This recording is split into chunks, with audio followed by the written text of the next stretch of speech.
Barber, And we spoke a number of times before the election. You were fighting hard in North Carolina for Hillary Clinton. She lost that state. What's your reaction to that and all that has happened since?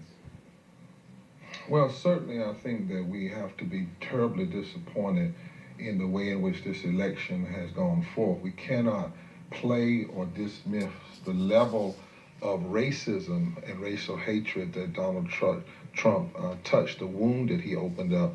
And we cannot act like it's an anomaly in American society.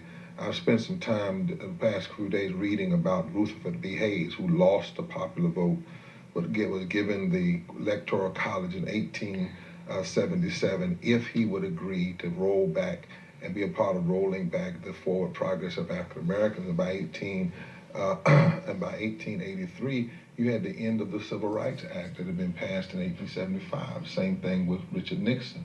You know, Donald Trump started his campaign questioning the president's birth, his identity, his personhood, really, and also claiming that he was the most ignorant president ever. Those were all racial dog whistles and code words. So we end up with a campaign where the person who wins the popular vote does not win the electoral college. People say the country's been divided, but America has always struggled with this divide.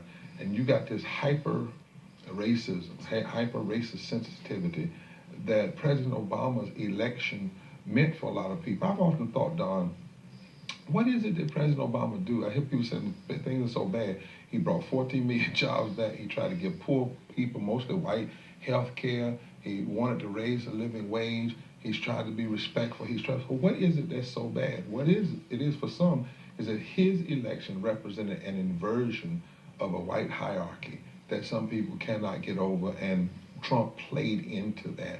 And part of that is that he has the wrong letter behind his name. He doesn't have a D, an R. He has a D, and that and that's just pure politics. But your assessment is your assessment on the other thing. We also heard today about an incident at the University of Pennsylvania where many black freshman students were added to a GroupMe social media text called N-word lynching. We have a picture of the group text and a picture that was on this page of a lynching. What's your reaction to that? Well, again, we have this election has sown. It's not opened it up. I mean, it's not brought racism. It's increased it. And I wanted, and it's not just Trump. I mean, you go back to when Newt Gingrich called the president the food stamp president. You look at how we have had policy over the last 8 years trying to block everything, the racialized nature of the policy. Think about it, Don. We're sitting right now in a country that's refusing to fix the Voting Rights Act.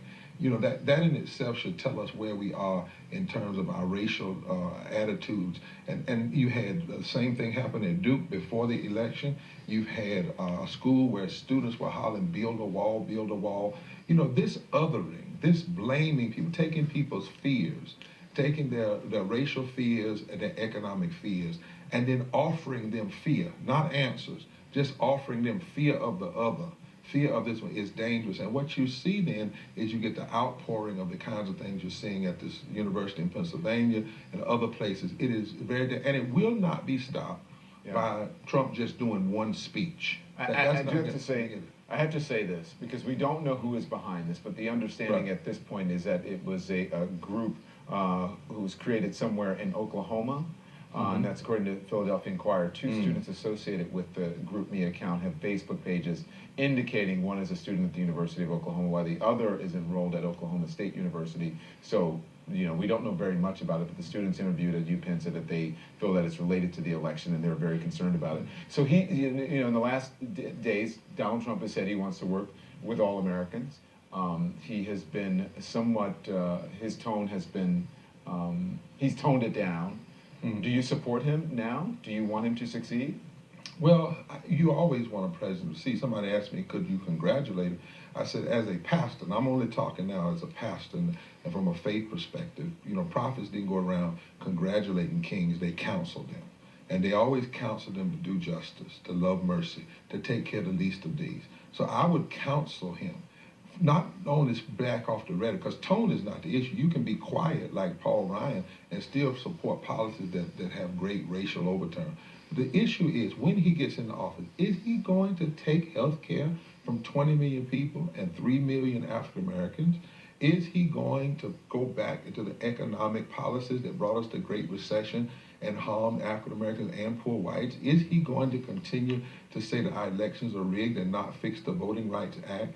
You know, what's really, that's the issue. Not so much tone. Tone is an important piece, words, but the more issue is is he going to bring Breitbart and that kind of mentality into the Oval Office and not just give it a place on the internet, And but a place in the Oval Office? Yeah, we'll figure that out in 70 days. Thank you That's very right. much, Reverend. We appreciate you. Thank you. We come right back to Democrats.